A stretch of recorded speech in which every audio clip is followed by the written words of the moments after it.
Bismillah walhamdulillah, wassalatu wassalamu ala rasulillah wa ala alihi wa sahbihi wa man ittaba'a huda. Amma ba'du fa. Aujourd'hui, le 24 du mois de Safar de l'année 1443, après la hijra de notre prophète Muhammad sallallahu alayhi wa sallam, nous entamons notre troisième assise, notre série d'assises concernant le commentaire du livre L'épreuve de l'évangile que Isa alayhi salam est un serviteur du Seigneur tabaraka wa ta'ala et n'a pas de part dans l'adoration. Écrit par le savantissime Muhammad Taqiyuddin al-Hilali al-Maghribi rahimahullahu ta'ala. L'assise d'aujourd'hui, je terminerai l'assise de la semaine passée qui concernait la biographie de Cheikh. Je la terminerai en citant quelques éloges des gens de science à l'égard de Cheikh Muhammad Taqiyuddin al-Hilali rahimahullah. Puis nous commencerons aujourd'hui à entamer l'introduction de l'épître pour nous faire une idée générale de ce livre que nous allons étudier ensemble. J'ai réuni ici quelques éloges des gens de science contemporains à l'égard de l'auteur. Qu'Allah lui fasse miséricorde. Parmi ces éloges, nous trouvons l'éloge de Al-Allama, le savantissime Abdelhamid ibn Badis al-Jazairi rahimahullahu ta'ala, qui disait à son égard: l'homme honorable reste honorable où qu'il soit, tout comme le soleil reste le soleil, qu'il se lève ou qu'il se couche. Le professeur, le savantissime Muhammad Taqiyuddin al-Hilali, l'auteur des chapitres plaisants et des éminentes recherches scientifiques du journal Al-Fath, compte parmi les plus honorables d'entre nous, ceux dont l'honorabilité est reconnue unanimement en Orient et en Occident, par les Arabes et les non-Arabes, les musulmans et les non-musulmans. Dans le Hijaz, sa réputation et son mérite le précèdent. En Inde, il a occupé le poste d'enseignant dans les plus hautes universités. En Irak, il est bien connu pour être continuellement au service de cette communauté et pour être avide de veiller à son bien. Il est maintenant en Allemagne, tenu en respect par les doyens de l'université de Bonn, où il enseigne. Le professeur al-Hilali est un homme international, au regard large. Il connaît les situations de l'Orient et de l'Occident. C'est la raison pour laquelle ce qu'il soutient comme vérité dans ses recherches se révèle mûr, profitable et agréable. Il est rapporté de Al-Allamatu ibn Badis dans son livre Athar ibn Badis, le volume 4, la page 150 et 151. Nous trouvons aussi l'éloge de Al-Allama, le savantissime Abdul Aziz ibn Abdullah ibn Baz, rahimahullah ta'ala, qui disait, dans le sens de ses paroles: et notre frère, le docteur Taqiyuddin al-Hilali du Maroc, appartient à cette catégorie, c'est-à-dire les revivificateurs de la religion, al-Mujaddidoun. Ils appellent à l'unicité, prêtent attention à la croyance salafi et mettent en garde contre les superstitions et les croyances fausses. Il a dit également: il était un noble savant qui dépensait ses efforts dans l'appel à Allah où qu'il soit. Il s'est rendu dans beaucoup de pays et s'est livré à l'appel à Allah en Europe pendant une période, en Inde et dans la péninsule arabique. Nous avons aussi ici l'éloge de Al-Allama, le savantissime Muhammad Al-Ansari rahimahullah, Muhaddith al-Medina rahmatullahi alayh, qui disait dans le sens de ses paroles: en vérité, je n'ai jamais rencontré quelqu'un qui ait réuni autant de sciences dans autant de disciplines différentes que le docteur Al-Hilali. J'ai certes dépassé les 45 ans et je n'ai jamais vu quelqu'un de pareil à lui. Nous retrouvons cette parole dans Al-Majmou', le volume 2, page 604. Al-Majmou' qui a été réuni par son fils Abdul Awwal, le fils de Cheikh Hamad al-Ansari. Abdul Awwal qui est mort il y a quelques jours, rahimahullahu wa rahmatullahi ala abi. Voici quelques éloges des gens de science contemporains à Al-Allama al-Hilali. Et comme vous le savez, comme je l'ai évoqué précédemment, sa réputation n'est plus à faire. Et lorsque nos savants évoquent Al-Allama Cheikh Muhammad Taqiyuddin al-Hilali, ils l'évoquent en bien, avec beaucoup de respect, et en faisant les éloges de sa science, comme son comportement, comme son effort et son combat dans l'appel à Allah tabaraka wa ta'ala toutes ces années. Ici se termine la partie qui est l'introduction à l'épître que nous allons étudier, l'introduction générale qui se constitue d'un avant-propos ainsi qu'une introduction, puis d'une biographie de l'auteur, suivie, comme nous venons de le voir, d'éloges de savants contemporains Ash-Shaykh. Nous allons entamer ici la lecture de cet épître, l'épreuve de l'évangile, Al-Barahin Al-Injiliya, l'épreuve de l'évangile que Isa alayhi salam est un serviteur du Seigneur et n'a pas de part dans l'adoration. Il dit Rahimahullah ta'ala, Bismillahir Rahmanir Rahim. Toutes les louanges reviennent à Allah qui détient la gloire et la majestuosité, qui est le seul à posséder les attributs de perfection. Il n'a jamais engendré et n'a pas été engendré. Il n'a aucun égal ni équivalent. Il est le grand, le très haut. Il a envoyé ses messagers pour guider les gens vers son adoration à lui seul et les mettre en garde contre l'association qui les conduit à l'anéantissement. Et que sa prière et son salut soient sur tous les prophètes et envoyés, particulièrement Muhammad sallallahu alayhi wa sallam, le sceau des prophètes, et sur tous ceux qui les ont suivis avec perfection jusqu'au jour de la rétribution. Amma ba'du, ceci dit, mon élève Mundhir Ismaïl Ad-Durubi Al-Baghdadi, lequel étudie l'ingénierie dans une université des États-Unis depuis environ 4 ans, m'a écrit et informé que les chrétiens s'étaient rassemblés autour de lui. Ils se sont mis à le quereller au sujet de la religion et ont fait preuve d'arrogance à son égard. Il ne savait quoi leur répondre, alors j'ai rédigé cet écrit que j'ai appelé Al-Barahin Al-Injiliya, l'épreuve évangélique, que Jésus alayhi salam est un serviteur de Dieu et qu'il n'a aucune part dans l'adoration. Et je lui ai donné les numéros des versets et des chapitres issus des 4 évangiles, afin qu'il puisse les extraire en anglais et ainsi les repousser, après avoir compris ce que je lui ai expliqué en arabe. Il s'est longuement penché sur l'épître jusqu'à l'avoir parfaitement comprise.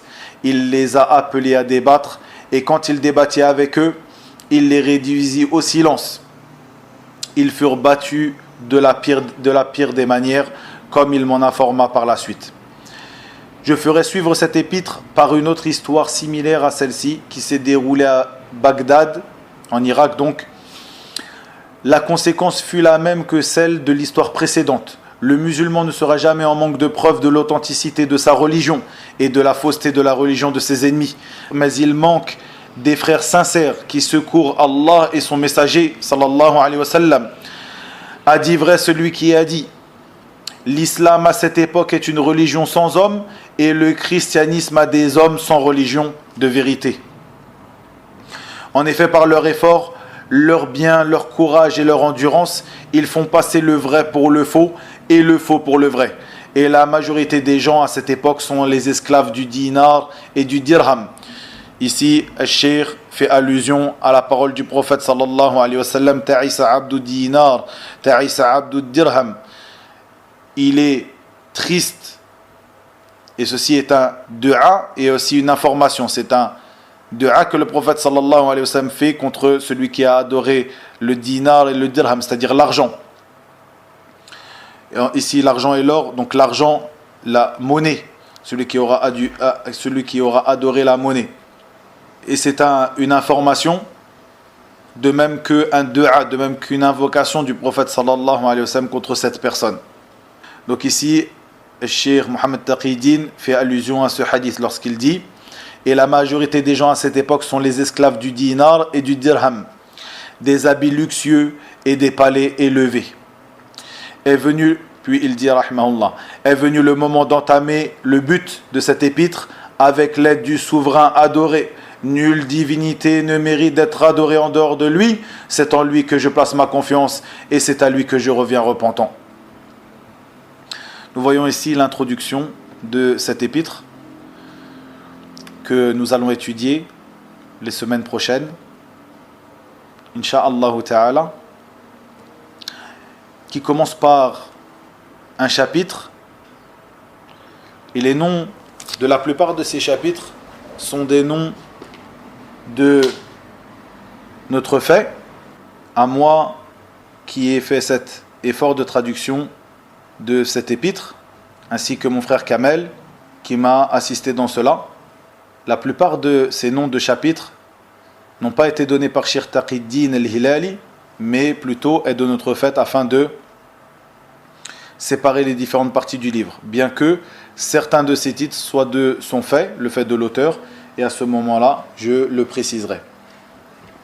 Nous verrons ici que cet épître commence par la proclamation dans l'évangile que Jésus, Isa, alayhi salam, est un serviteur de Dieu. Ici, comme l'a dit Cheikh, rahimahullah ta'ala, dans son introduction, il dit: le musulman ne sera jamais en manque de preuves de l'authenticité de sa religion et de la fausseté de la religion de ses ennemis. Mais il lui manque des frères sincères qui secourent Allah et son messager. Chose qu'a fait ici le Cheikh Mohammed Taqi-d-Din al-Hilali, rahimahullah, comme tous ceux qui l'ont précédé dans cela, parmi les auteurs, les savants musulmans qui ont écrit à propos de ce sujet, comme je l'ai évoqué dans la première assise, revenez à celle-ci, où j'ai évoqué des noms de livres traitant de ce sujet. Et donc ici, c'est ce à quoi s'est attelé Cheikh Mohammed al-Hilali, rahimahullah, dans cet épître. Il a étudié ces 4 évangiles, ceux qui sont appelés des évangiles par les chrétiens aujourd'hui, qui bien sûr, comme vous le savez, ne sont pas l'Injil, qui est descendu sur Isa alayhi salam, mais plutôt des récits rapportés de personnes ou entre parenthèses, entre guillemets, personnalités chrétiennes qui sont morts ou qui ont vécu et qui sont morts des années après le message de Isa alayhi salam, qui ne l'ont pas rencontré. C'est-à-dire que ceux qui ont écrit ces évangiles, les 4 évangiles que nous évoquerons dans notre étude de cet épître, sont des gens qui n'ont pas vécu avec le Messie Isa alayhi salam, Jésus, fils de Marie alayhi salam. Et j'avais enregistré après un sermon du vendredi une parole concernant cela. Revenez à cette parole, elle se trouve sur le site Ahl al-Dhikr ainsi que sur la chaîne Telegram, concernant la réalité, la vérité à propos de l'église chrétienne et la place de Isa, de Jésus, fils de Marie, chez les musulmans. Bien sûr, les points que j'ai abordés dans cette parole, qui ne durent pas plus d'une demi-heure, je les évoquerai aussi dans notre léger commentaire de cet épître de Cheikh al-Hilali, rahimahullah ta'ala. Et donc ici, lorsqu'il parle des évangiles, il parle de ces 4 évangiles qui ont été écrits par ces gens.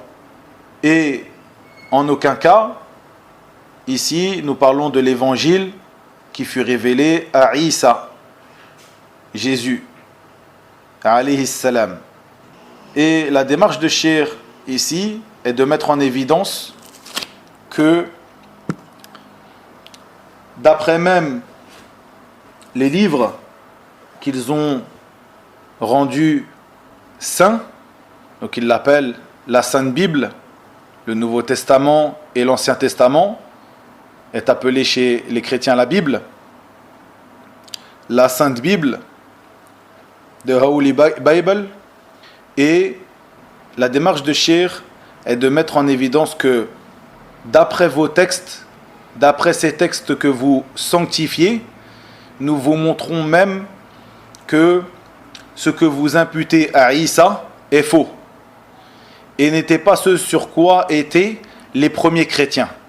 Ces premiers chrétiens qui ont écrit ces livres et qui, sans aucun doute, ont été falsifiés et pervertis par la suite, par des ajouts et des diminutions faits par des mains qui ont joué avec ces écrits de ces premiers chrétiens. Et comme je l'avais expliqué dans cette parole que je viens d'évoquer, et nous reviendrons dessus, Inch'Allah, dans les assises prochaines, le fait que l'Église chrétienne a régi par des traités les lois de la religion chrétienne connue aujourd'hui. Des traités qui furent signés, si on peut le dire, ou à propos desquels ils se sont accordés lors de réunions, de conciles, comme nous le verrons dans les cours prochains. Donc ici, la démarche de Cheikh Mohammed Taqiyuddin est de leur montrer,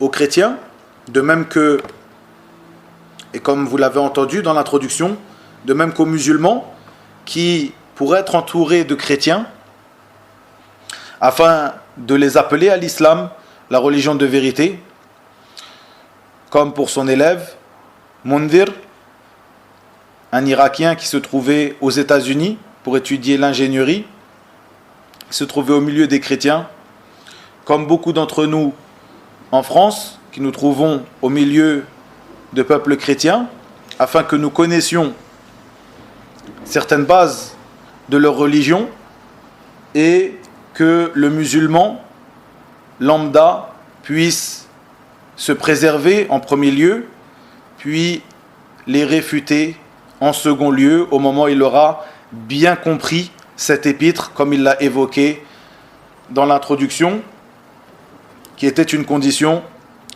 pour pouvoir discuter avec eux, le fait d'avoir bien compris cet épître, de ne pas se lancer tête baissée dans un débat avec ces gens-là, car ceci, sans aucun doute, est quelque chose qui peut être très dangereux pour la religion du musulman, que ce soit avec des non-croyants, comme des juifs, des chrétiens et autres, ou avec des gens de l'innovation et des ambiguïtés. Le fait de s'écarter de la polémique est une des bases des gens de la sunna. Il faut bien prendre garde à cela et ne pas foncer tête baissée à chaque fois que l'une de ces personnes soulève un débat et que nous sentons le sang bouillonner en nous, nous précipiter à répondre et bien souvent à répondre sans science. Voici ce qu'a voulu mettre en avant ici Cheikh Mohammed Taqiyuddin al-Hilali dans cet épître.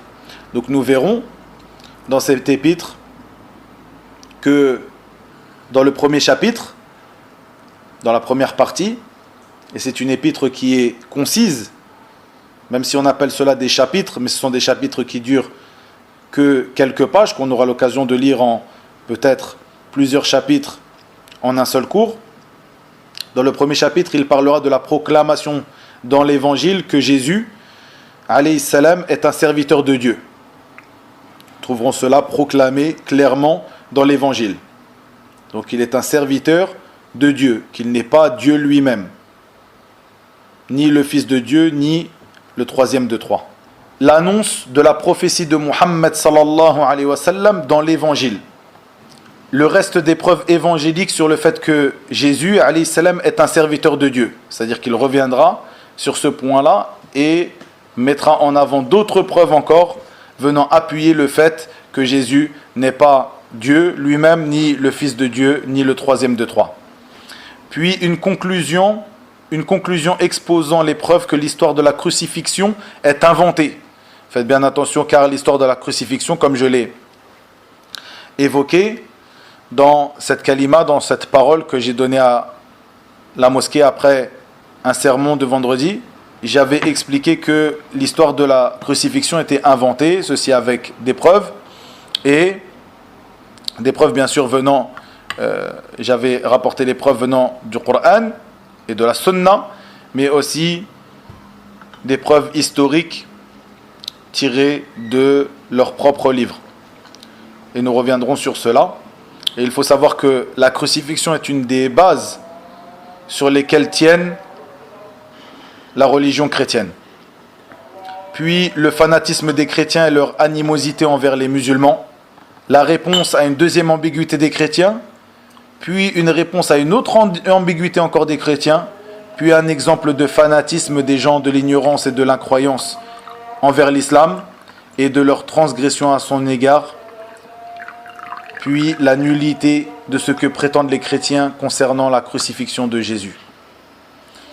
Ici, Cheikh rapportera plusieurs histoires qu'il a vécues lui-même pour illustrer, en prenant de ces histoires ou en tirant de ces histoires des exemples venant illustrer ce qu'il avance.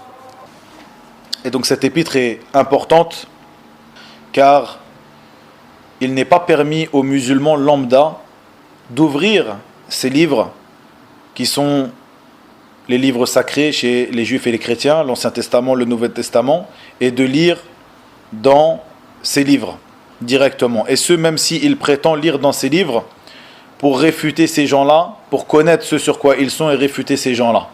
Car le musulman lambda n'a pas les outils, n'a pas la science pour se préserver des ambiguïtés. Il ne lui sera pas autorisé de faire cela.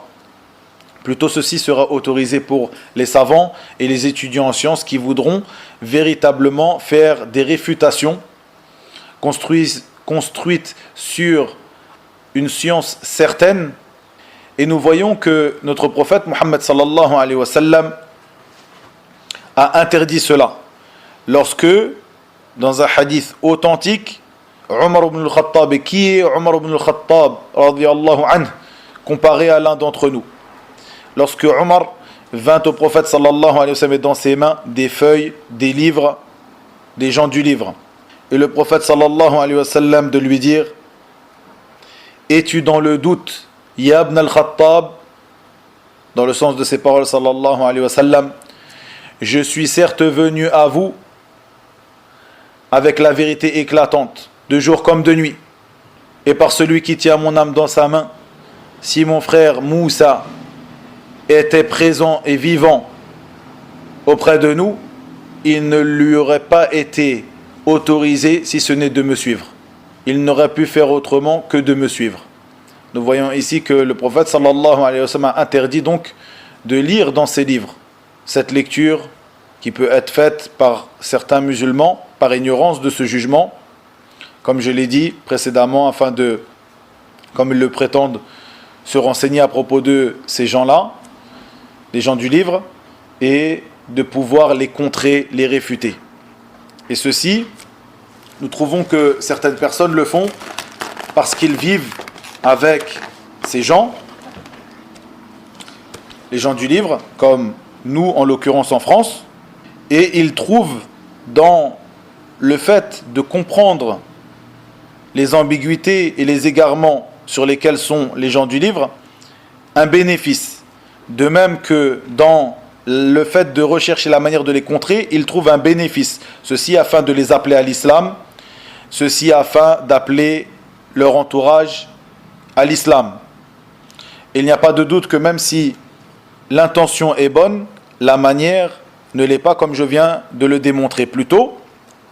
Il sera meilleur pour eux de revenir vers des ouvrages spécialisés dans cela, comme cet ouvrage, comme vous l'avez entendu dans son introduction, que Cheikh Mohammed Taqiyuddin al-Hilali a écrit cet épître pour un de ses élèves qui vivait auprès de ces gens-là, les gens du livre, les chrétiens en l'occurrence, et il lui a retiré les preuves qui lui seront nécessaires afin de comprendre ce sur quoi ils sont en premier, comme il l'a dit dans son introduction, après les avoir bien comprises, et ensuite de les réfuter.